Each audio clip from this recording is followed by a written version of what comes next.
এই শুভ, কি অবস্থা?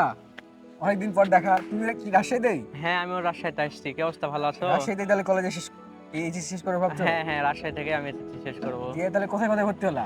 হয়েছি, ফিজিক্সে 2টা নিয়েছি, আর একটা নিব ভাবছি, আম্মু বলছে। কেমিস্ট্রিতে 2টা নিয়েছি, তারপরে আইসিটিতে পড়ছি একটা, 2টা আর একটা নিব বাসায় ভাবছি। বাংলা ইংলিশে নিয়েছি 2টা করে।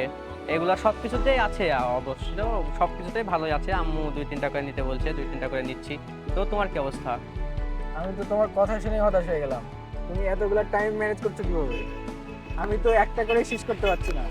আমার তো ম্যাথ একটা, ফিজিক্স একটা, কেমিস্ট্রি একটা, আর বায়োলজি এখনো পড়াই শুরু করিনি। ভাবছি পড়বো কিনা। তো তুমি এত প্রাইভেট পড়ছো কিভাবে, আর টাইম ম্যানেজমেন্টটা করছো কিভাবে? আমি কি তাহলে একটা করে নিয়ে ভুল করে দিলাম? তোমরা যদি এরকম করে অনেকগুলা প্রাইভেট নিয়ে থাকো তাহলে একটা বাস্তবতা শুনো। আসলে সেলফ লার্নিং বা নিজে নিজে পড়াটা অনেক বেশি ভালো, কিন্তু এইচএসসি লেভেলে সময়টা অনেক কম।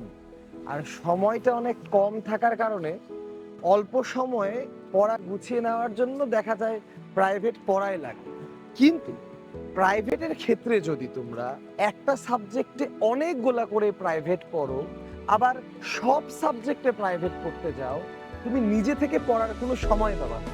আর তুমি যদি নিজে থেকে পড়ার কোনো সময় না পাও, তাহলে তোমার সেলফ লার্নিংটা নেগেটিভে চলে যাবে এবং তুমি শেষে গিয়ে দেখবা ফলাফল করতে পারছো না, যখন কান্নাকাটি করেও কোনো লাভ হবে না।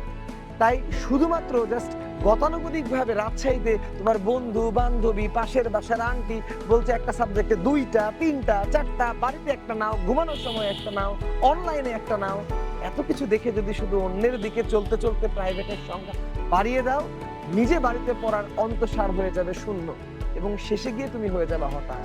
তাই একদিনের কথা না চিন্তা করে শেষ অ্যাডমিশনের দিন পর্যন্ত রেজাল্টের কথা চিন্তা করো। অতিরিক্ত প্রাইভেট না নিয়ে যতটুকুটা তোমার লাগবে ততটুকুটা নাও, এবং তুমি যদি রেগুলার থেকে একটা প্রাইভেট ভালো করে পড়ো, আশা করা যায় তোমার গ্যাপ থাকার কথা না, যদি তুমি রেগুলারিটি মেনটেন করো।